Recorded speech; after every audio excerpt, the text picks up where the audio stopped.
என்னுடைய 50 ஆண்டுகளில் நான் ஏற்றுக்கொண்ட தலைமைக்கு விசுவாசமாகவும் கொண்ட கொள்கைக்கு நேர்மையாகவும் கொடுத்த பணிக்கு மனசாட்சியுடனும் நன்றியுடனும் நான் பணியாற்றியிருக்கிறேன் என்பதனை இந்த நல்ல நேரத்திலே தெரிவித்துக் கொள்ள கடமைப்பட்டிருக்கிறேன். நான் இருந்த இயக்கத்தில் எனக்கென்று ஒரு தனி அணியையோ நான் என்றும் உருவாக்கியதில்லை, உருவாக்க வேண்டுமென நான் என்றுமே எண்ணியதில்லை.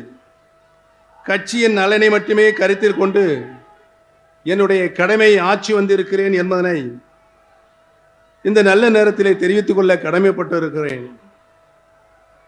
புரட்சி தலைவர் எம்ஜிஆர் அவர்களால் ஆரம்பிக்கப்பட்ட அண்ணா திராவிட முன்னேற்ற கழகம் இன்றைக்கு அதிமுகவாக இல்லை. திருத்தக்கூடாத கழக விதியாக இருந்த தொண்டர்கள்தான் தலைமைகளை தேர்ந்தெடுக்க வேண்டும் என்ற எம்ஜிஆரின் விதி திருத்தப்பட்டது. தொண்டர்களின் உரிமை பறிக்கப்பட்டது. அம்மா வழிநடத்திய அதிமுக இன்றைக்கு இல்லை. தனக்கான தன் பதவியை மட்டுமே குறியாக கொண்ட ஒருவரின் ஒரு சுயநல அரசியலால் எம்ஜிஆர் உருவாக்கிய அண்ணா திமுக அபகரிப்பு திமுக இன்றைக்கு மாறியிருக்கிறது. பெரியார் தந்த திராவிட சித்தாந்தத்திற்கு எதிராகவும் அண்ணா தந்த சமூக நீதிக்கு முரணாகவும் செயல்பட்டு வருகிறது. பறிக்கப்பட்ட உரிமையினை மீட்க போராடினேன். சட்ட போராட்டத்தினையும் நான் நடத்தினேன். தலைமைக்கு உண்மையாக உழைத்ததற்கு, தலைமைக்கு விசுவாசமாக நடந்து கொண்டதற்காக குறுக்கு வழியில் வந்தவர்களால் நான் எப்படியெல்லாம் பழிவாங்கப்பட்டுள்ளேன் என்பதை உங்கள் அனைவருக்கும் நன்றாகவே தெரியும். அப்படி பழிவாங்கப்பட்ட என்னை அன்போடு அழைத்து பண்போடு பாசம் காட்டி அம்மாவின் அரவணைப்பை எனக்கும் என்னை சார்ந்தவர்களுக்கும்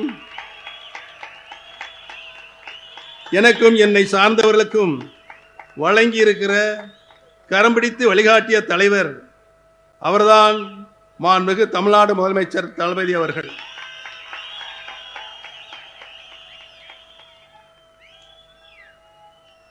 சட்டத்தை வளைத்து திட்டம் போடலாம், கழக சட்ட விதியை மாற்றி வட்டமும் போடலாம், தொண்டர்களின் உரிமைகளை பறித்துவிட்டு தொண்டைகளிய கத்தலாம், கட்சியை கைப்பற்றலாம். ஆனால் வெற்றி பெற முடியுமா என்றால் இல்லை.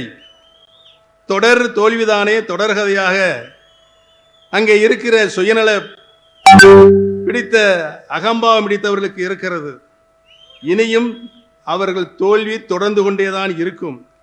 8 தோல்வி அல்ல, 10 தோல்வி அல்ல, அவர்கள் வாழ்நாள் முழுவதும் இன்னும் தோல்வியைத்தான் அவர்கள் காணப்போகிறார். இங்கே நிறுவியிருக்கின்ற குழுமி இருக்கின்ற கூட்டு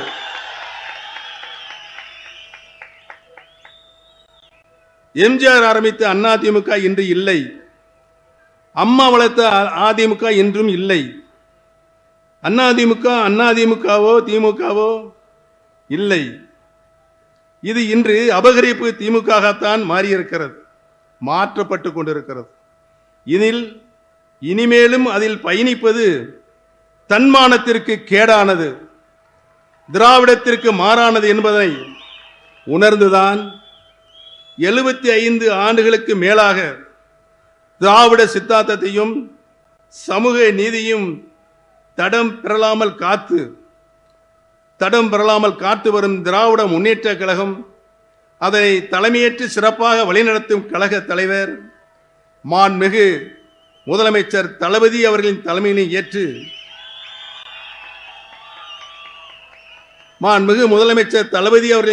ஏற்று தாய் கழகமான திராவிட முன்னேற்ற கழகத்தில் ஒரு தொண்டனாகத்தான் நான் இன்றைக்கு இணைத்துக் கொண்டிருக்கிறேன் என்பதனை மிக்கப்படுத்திக் கொள்ள கடமைப்பட்டிருக்கிறேன்.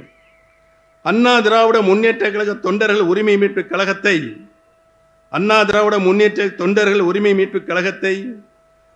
அண்ணா கண்ட திமுகவில் இணைப்பதில் நான் பெருமகிழ்ச்சி அடைகிறேன். தாய் கழகத்தில் இணைந்ததை பெருமையாக நான் இன்றைக்கு மனம் இதய சுத்தியோடு இங்கு கூறிக்கொள்வதில் பெருமையும் கொள்கிறேன். மாற்றான் தோட்டத்து மல்லிகைக்கும் மனம் ஒன்று என்றார் பேரறிஞர் அண்ணா அவர்கள் அதனை அப்படியே ஏற்றி இன்று தாயன்புடன் என்னையும் தளபதி அவர்கள் என்னுடன் பயணித்த உடன்பிறப்புகளையும் அன்போடு அரவணைத்து பண்போடு பாசம் காட்டும் தந்தை பெரியாரின் சுயமரியாதையும் தன்மானத்தையும் பேரறிஞர் அண்ணாவின் அறிவையும் தெளிவையும் பெற்றுள்ள முத்தமிழ் அறிஞர் டாக்டர் கலைஞரின் தமிழ் மொழி பற்றையும் அரசியல் ஞானத்தையும் புரட்சி தலைவி அம்மா அவர்களுடைய விவேகத்தையும் ஒருங்கே பெற்றுள்ள திராவிட ஆட்சியின் நாயகர் கழக தலைவர் மாண்புமிகு தமிழ்நாடு முதலமைச்சர் தளபதி முத்துவேல் கருணாநிதி ஸ்டாலின் அவர்கள்தான் தமிழ்நாடு மட்டுமல்லாமல் இந்திய திருநாடை பாராட்டி கொண்டிருக்கிறது. தமிழகத்தை பொறுத்தவரை தேசியம் என்ற பெயரில் மதவாத அரசியல் நம்முடைய இந்த இணைப்பு சிலருக்கு வெறுப்பை தந்திருக்கிறது, சிலரது தூக்கத்தையும் கெடுத்திருக்கிறது. எதிரணியினரின் வெற்றி வாய்ப்பை முற்றிலுமாக தடுத்ததற்கென்றால் அதன் மூல காரணமாக இருப்பவர் கண்ணுக்கெட்டிய தூரமறை எதிரிகளே இல்லை என்ற சொல்லை நடைமுறைப்படுத்துகிறவர், பதறாத பண்பாளர், சிதறாத சிந்தனையாளர், கட்சியை மட்டுமல்ல ஆட்சியை வழிநடத்துவதிலும் சரி, தோழமை கட்சியினரை மாண்போடு நடத்துவதிலும் சரி, இவரை போல ஒரு பக்குவப்பட்ட தலைவர் இந்தியாவிலே இல்லை என்ற நிலை இன்றைக்கு ஏற்பட்டிருக்கிறது. கழக தலைவர் திராவிட தளபதி மாண்புமிகு தமிழ்நாடு முதலமைச்சர் அவர்களின் தலைமையை ஏற்று பயணிப்பதில் நான் உள்ளபடியே மற்றற்ற மகிழ்ச்சி கொள்கிறேன். எங்களை தாய் கழகத்துடன் இணை என்று நான் தெரிவித்துக் கொள்ள கடமைப்பட்டிருக்கிறேன். மாண்புமிகு தளபதி அவர்கள் கடந்த 5 ஆண்டு காலம் ஒரு சிறப்பான ஆட்சியை நாட்டு மக்களுக்கு தந்து கொண்டு இருக்கிறார்கள். மக்களுக்கு என்ன தேவையோ, மக்களுடைய அடிப்படை தேவைகள் என்ன தேவையோ, அரசியல் மூலமாக பல்வேறு திட்டங்களை அர்ப்பணித்துக் கொண்டிருக்கின்ற தலைவராக முதலமைச்சராக இன்றைக்கு வலம் வந்து கொண்டிருக்கிறார்கள். மக்கள் நல திட்டங்களை, ஜீவாதார உரிமைகளை மக்களுக்கு பெற்றுத் தருவதில் இந்தியாவிலே தலை சிறந்த முதலமைச்சராக இன்றைக்கு நம்முடைய முதலமைச்சர் தலைமை விளங்கிக் கொண்டிருக்கிறார் என்பதனை இந்திய திருநாடை உற்று நோக்கி கொண்டிருக்கிறது.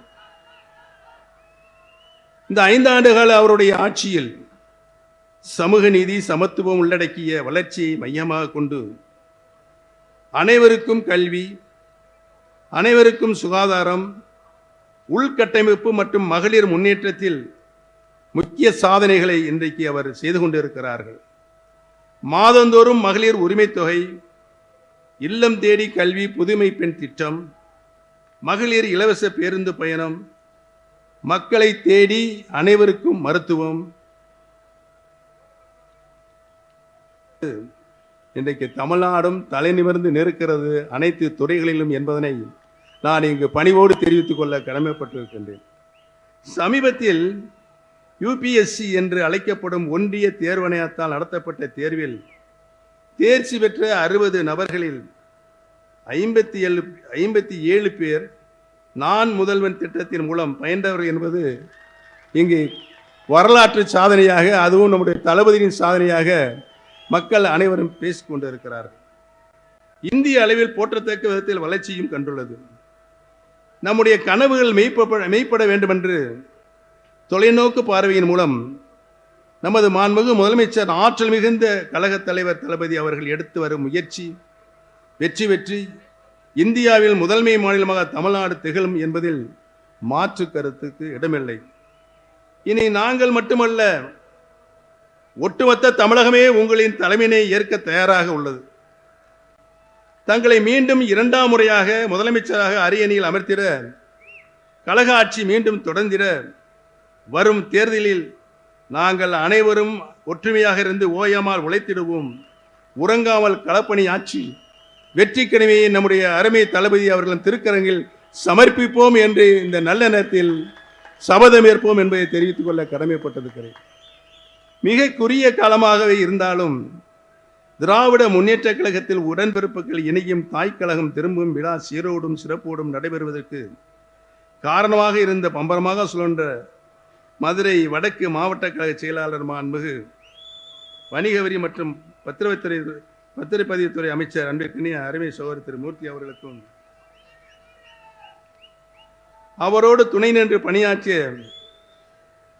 மதுரை தெற்கு மாவட்ட கழக செயலாளர் அன்பிற்கினிய அருமை தம்பி திரு மு. மணிமாறன் அவர்களுக்கும், முன்னாள் நாடாளுமன்ற உறுப்பினர் தம்பி ரவீந்திரநாத் அவர்களுக்கும், முன்னாள் நாடாளுமன்ற உறுப்பினர் சகோதரர் திரு கோபாலகிருஷ்ணன் அவர்களுக்கும், முன்னாள் சட்டமன்ற உறுப்பினர் சகோதரர் திரு ஐயப்பன் அவர்களுக்கும், மதுரை புறநகர் மாவட்ட கழக செயலாளர் திரு முருகேசன் அவர்களுக்கும் மற்றும் உடனிருந்து ஏற்பாடுகளை செய்திருந்த மாநில, மாவட்ட, ஒன்றிய, நகர, பேரூர் மற்றும் கிளைக்கழக நிர்வாகிகள், உடன்பிறப்புகள் அனைவருக்கும் என் நன்றியை இன்றைக்கு இந்த நலனறிக்கையை தெரிவித்துக் கொள்ள கடமைப்பட்டிருக்கிறேன். இங்கு வருகை புரிந்திருக்கின்ற எங்களுடைய குடும்ப சகோதரர் மாண்புமிகு அமைச்சர் திரு PTR தியாகராஜன் அவர்களுக்கும் என்னுடைய நன்றியும் வணக்கத்தையும் தெரிவித்துக் கொள்ள கடமைப்பட்டிருக்கிறேன். தமிழகத்தில் திராவிட மாடல் ஆட்சி மீண்டும் மலரட்டும். தமிழகத்தில் திராவிட மாடல் ஆட்சி மீண்டும் மலரட்டும். மாண்புமிகு தமிழ்நாடு முதலமைச்சர் தளபதி முத்துவேல் கருணாநிதி ஸ்டாலின் அவர்களின் ஆட்சியை தொடர்ந்து 2ஆம் முறையாக வெற்றி பெற்று வரலாறு படைக்கட்டும் என்று இந்த நல்ல நேரத்திலே தெரிவித்து, எனக்கு இந்த அரியதொரு வாய்ப்பினை வழங்கிய மாண்புமிகு தலைவர்களுக்கு நான் என்னாலும் நன்றி கடன் பட்டிருக்கிறேன் என்பதை கூறி அமர்கிறேன். நன்றி, வணக்கம்.